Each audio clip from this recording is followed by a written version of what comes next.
नमस्कार, आदाब। दुनिया अपडेट में आपका स्वागत है। आइए आपको दिखाते हैं क्या क्या घटा दुनिया में इस हफ्ते। लेकिन सबसे पहले एक नजर डालते हैं सुर्खियों पर। आईएसआईएस के खिलाफ जंग की बजाय आपस में ही भिड़ रहे हैं रूस और तुर्की।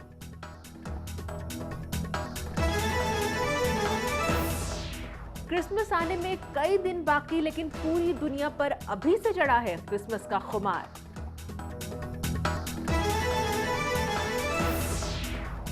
और अफ्रीका और मिडिल ईस्ट के देशों में तेजी से बढ़ रहा है पर्यटन उद्योग।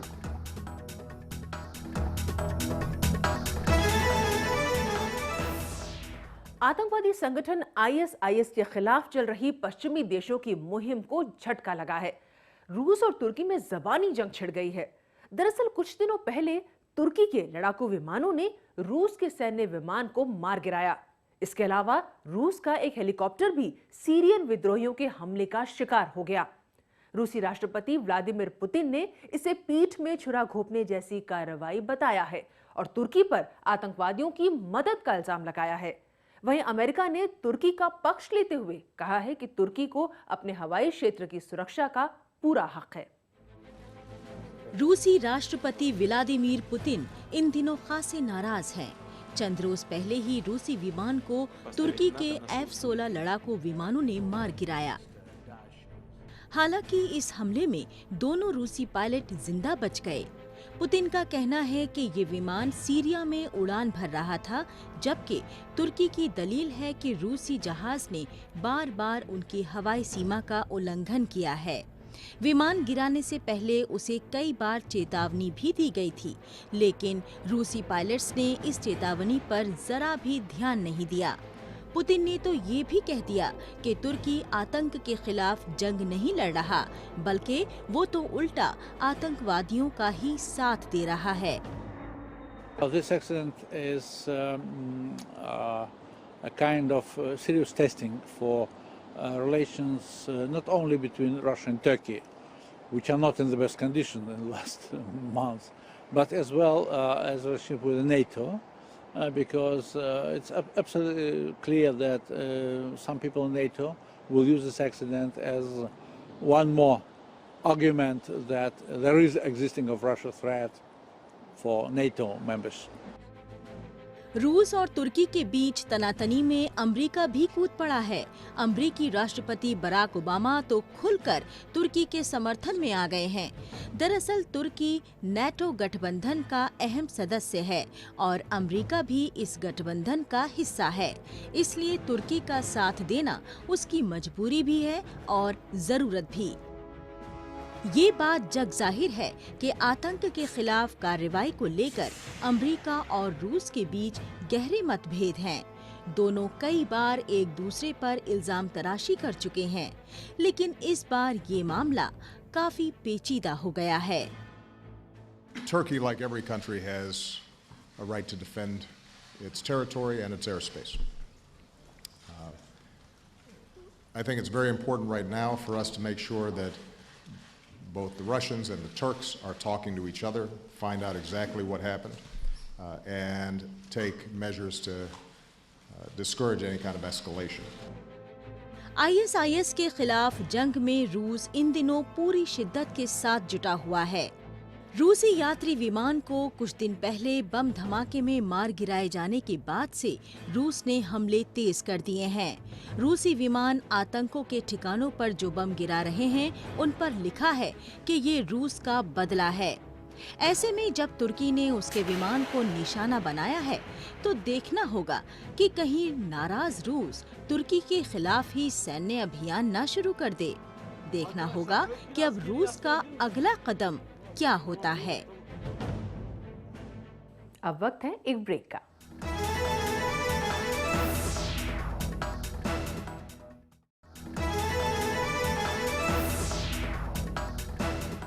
क्रिसमस में अभी लगभग 1 महीने का वक्त बचा है, लेकिन पूरी दुनिया में अभी से इसका खुमार सर चढ़कर बोल रहा है। दुनिया भर के बाजार चमक दमक के साथ रोशनी बिखेर रहे हैं। ग्राहकों को लुभाने के लिए एक से बढ़कर एक ऑफर्स की भरमार है। यानी लोगों को आकर्षित करने के लिए और उनकी जेब से पैसे खर्च करवाने की पूरी तैयारी मौजूद है।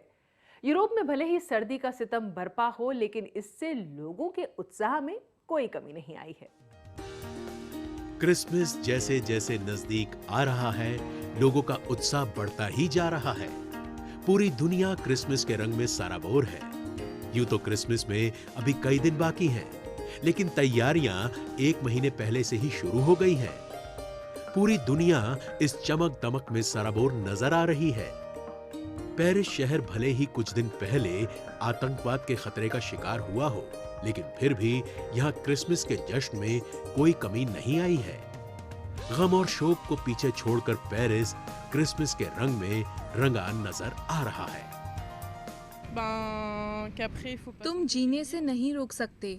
अगर कुछ विपरीत हुआ है तो उसके साथ तुम्हें जीना होगा। मैं समझती हूँ, लेकिन तुम्हें आगे बढ़ना होगा। रंग बिरंगे क्रिसमस ट्री अपनी चमक दमक और रोशनी से लोगों को अपनी ओर आकर्षित कर रहे हैं। क्रिसमस फेस्टिवल की मौज मस्ती का आलम सिर्फ 1 या 2 देशों में ही नहीं, बल्कि तकरीबन सारे देशों में देखने को मिल रहा है। खास तौर से यूरोप और अमेरिका में तो काफी धूमधाम नजर आ रही है। जहां एक तरफ बच्चे जोर से लबरेज दिखाई दे रहे हैं, तो वहीं दूसरी तरफ बड़ों का क्रेज भी कुछ कम नजर नहीं आ रहा है। डेनमार्क के इस अम्यूजमेंट पार्क में तो 11,000 क्रिसमस ट्री लगाए गए हैं। We have put up 800,000 lights to give people a spectacular evening with a mixture of Danish design and modern technology in Tivoli Gardens. The best part about coming to Tivoli at this Christmas time is that it's starting to get dark, so you can see all the lights. America में भी Christmas के मौके पर 78 feet ऊंचा Christmas tree सजाने की तैयारियां हो रही हैं। इसे न्यूयॉर्क के मशहूर रॉकफेलर सेंटर में सजाया जाएगा। इस भारी भरकम क्रिसमस ट्री को ले जाना ही अपने आप में काफी मुश्किल भरा था। इसे 45,000 एलईडी बल्ब से सजाया जाएगा। Oh yeah, it's amazing, yeah, that they all come to see it. Yeah, it's been the center, at the house, and now it's going to be the center here. Be nice. Christmas की बात हो और भला Santa Claus का जिक्र ना आए, ऐसा कभी हो सकता है क्या? तो सेंटा की टोली भी निकल पड़ी है अपने काम पर। आखिर सेंटा को दुनिया भर के बच्चों में उपहार जो बांटने हैं।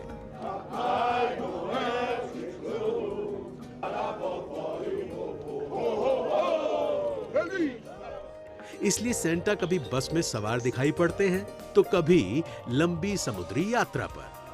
आखिर उन्हें दुनिया भर के बच्चों तक पहुंचना भी तो है। अब पेश है हमारा सेक्शन खबरें सुपरफास्ट।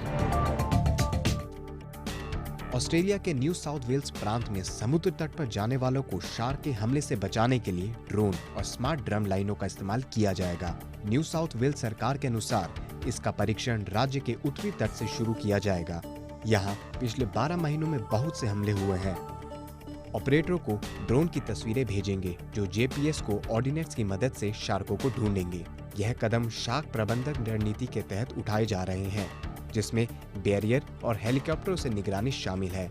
न्यू साउथ वेल्स के प्राथमिक उद्योगों के मंत्री नियाल ब्लेयर ने एक बयान में कहा, तैरने वालों और सर्फिंग करने वालों के लिए खतरा कम करना कतई आसान नहीं है। चीन ने 2020 तक अपनी आर्मी मॉडर्नाइज करने का ऐलान किया है। चीनी प्रेसिडेंट शी जिनपिंग ने पीपुल्स लिबरेशन आर्मी की सभी ब्रांच को और भी ज्यादा ताकतवर बनाने की बात कही है। साथ ही जंग के लिए हमेशा तैयार रहने का भी ऑर्डर दिया है। चीन के इस ऐलान से भारत की चिंता बढ़ सकती है, क्योंकि इसके सैनिकों की संख्या भारत के सैनिकों से करीब 2 गुनी है। आजकल बाजार में एक से बढ़कर एक बेहतरीन डिजिटल कैमरे उपलब्ध हैं। अच्छी क्वालिटी के कैमरे आने से आम आदमी भी बेहतरीन फोटोग्राफर बन सकता है। हाल ही में जापान की राजधानी टोक्यो में एक नए किस्म का मूवी कैमरा लॉन्च किया गया। इसकी खासियत है 16 mm का वाइड एंगल लेंस। इसके साथ ही इसमें एक खास फंक्शन है जिसका नाम है इंटेलिजेंट इंटरवल। ये ऑटोमेटिकली बेस्ट पिक्चर खींचने में सक्षम है। जापान में ट्रांसपोर्ट के शोबे में भी इलेक्ट्रॉनिक कंपनियां खासी मेहनत कर रही हैं। ये कार अपने आसपास 3D डाटा खुद ही कलेक्ट कर लेती है। कार के ऊपर कैमरा और GPS एंटीना भी लगा है। इस कार को ट्रेन के ऊपर एक खास जगह लगाया जाता है, जिससे ये ट्रेन के ड्राइवर को भी सिग्नल भेज सके। इस कार को बहुत से एशियाई देशों में भेजने का मंसूबा है, क्योंकि तमाम देश इस प्रोजेक्ट में गहरी दिलचस्पी दिखा रहे हैं। चीन की राजधानी बीजिंग में होने वाली विश्व रोबोट सम्मेलन में नित नए रोबोट पर प्रतिभागियों का ध्यान रहा और अधिक संख्या में लोग उन्हें देखने के लिए आए हुए थे। चीन को इस क्षेत्र में जापान के विरुद्ध आने में अभी भी बहुत काम करने की जरूरत है, लेकिन सम्मेलन के बाद ऐसा लगता है कि यह बहुत ही जल्द रोबोट हमारे लिए खाना पका रहे होंगे और सफाई कर रहे होंगे।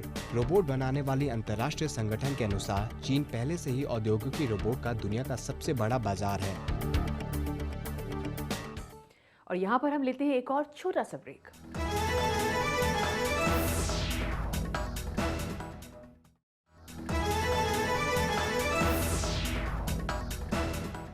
दिल और दिमाग को फ्रेश करने के लिए आजकल पर्यटन का क्रेज बढ़ता जा रहा है। छोटे बड़े तमाम देश पर्यटन के नक्शे पर अपनी पहचान बनाने में जुट गए हैं। दुनिया के तमाम छोटे बड़े कई देश पर्यटन के क्षेत्र में तेजी से तरक्की कर रहे हैं। खासकर ऐसे देश जो अब तक पॉपुलर टूरिस्ट डेस्टिनेशन नहीं बन सके हैं, वो तेजी से इस लिस्ट में अपना नाम दर्ज करवाने के लिए काफी कोशिशें कर रहे हैं। अंतर्राष्ट्रीय सतह पर पाबंदियां हटाने के साथ ही ईरान तेजी से पर्यटन मैप पर उभर रहा है। बेहद खूबसूरत इस देश को अमेरिका के साथ लंबी दुश्मनी का खामियाजा भुगतना पड़ा है, लेकिन अब ईरान और पश्चिमी देशों के संबंध फिर से बेहतर हो रहे हैं। दुनिया भर के ट्रैवल एक्सपर्ट्स का भी मानना है कि ईरान अगला हॉटस्पॉट ट्रैवल डेस्टिनेशन साबित हो सकता है। यहाँ घास के मैदान हैं तो बर्फ से ढके पहाड़ भी, यहाँ मीलों तक फैला रेगिस्तान है तो आकर्षक समुद्री बीच भी। Iran is a four-season country. Anytime they like to come, we have a package, a special package for the tourists.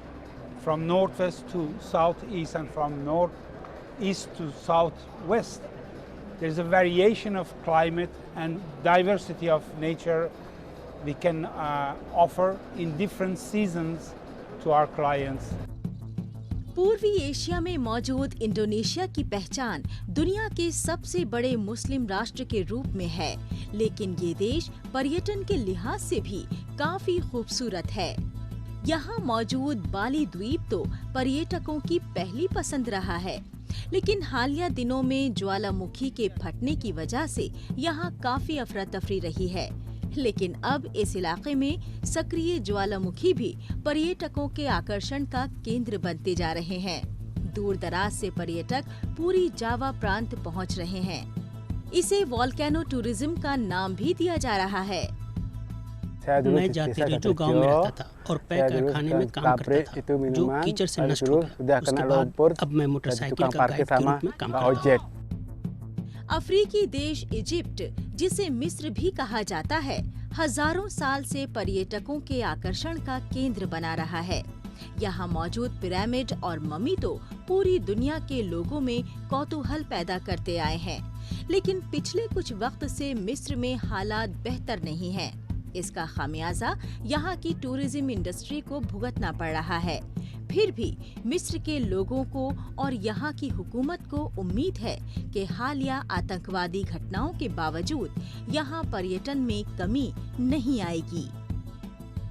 This news for all of the tourism industry in Egypt is causing a lot of eruption, because for us we are going out from 5 years of depression and low business, and this was the hope for most of the tourist employees and the business itself.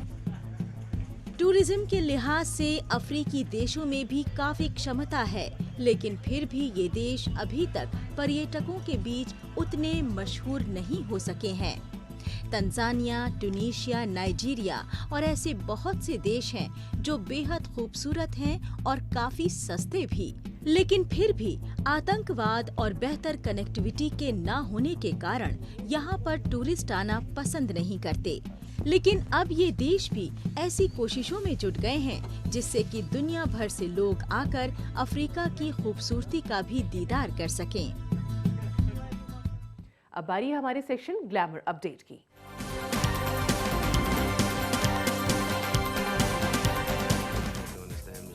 Hollywood film in the heart of the sea का नया trailer जारी कर दिया गया है। Film 11 दिसंबर को release की जाएगी। हॉलीवुड की ये नई फिल्म आपको समुद्र की अजीबोगरीब दुनिया की सैर पर ले जाने आ रही है। फिल्म की कहानी 1820 में डूबने वाले अमरीकी जहाज एसेक्स पर आधारित है, जो एक विशालकाय व्हेल मछली के हमले से 2 टुकड़ों में टूट जाता है, जिसके बाद विमान यात्री एक ऐसी धरती पर पहुंच जाते हैं जहां उन्हें पेट भरने के लिए नरभक्षी बनना पड़ता है। साहसिक थ्रिलर और एक्शन से भरपूर इस फिल्म से 11 दिसंबर को सिनेमाघरों में सनसनी फैल जाएगी।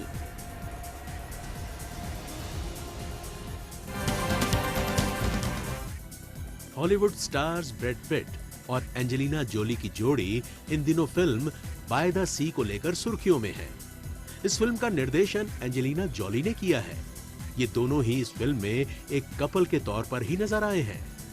एंजेलिना मानती हैं कि उन्होंने अपने रिश्ते को मजबूत बनाए रखने के लिए बहुत सारी लड़ाइयां लड़ी हैं। ये कपल 10 साल साथ रहने के बाद शादी के बंधन में बंधा था। एंजेलिना का कहना है कि अगर आप बड़ी लड़ाइयों को पार कर जाते हैं तो ये किसी भी रिश्ते के लिए बड़ी बात होती है।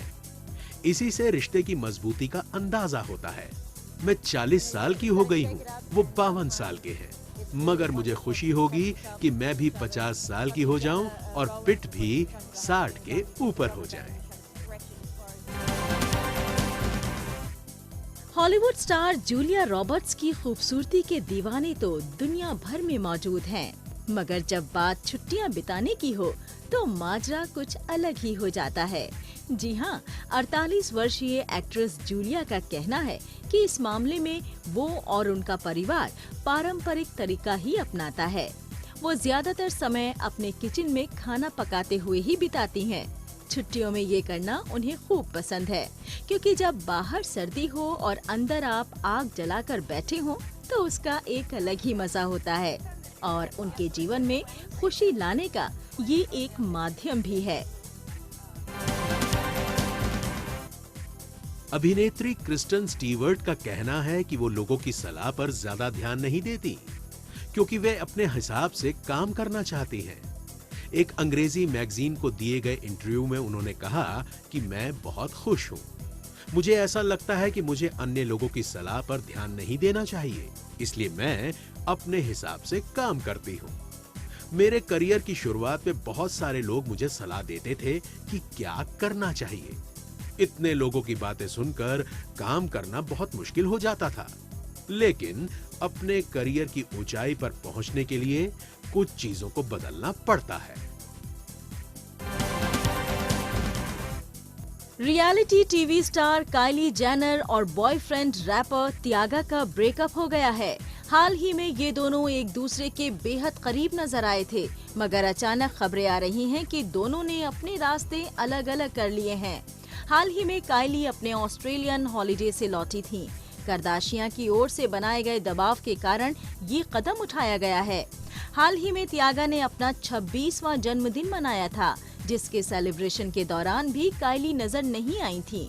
हालांकि पिछले दिनों दोनों ही करदाशियां परिवार के प्रोग्राम में शामिल हुए थे, मगर ऐसा क्या हुआ कि सब कुछ बदल गया।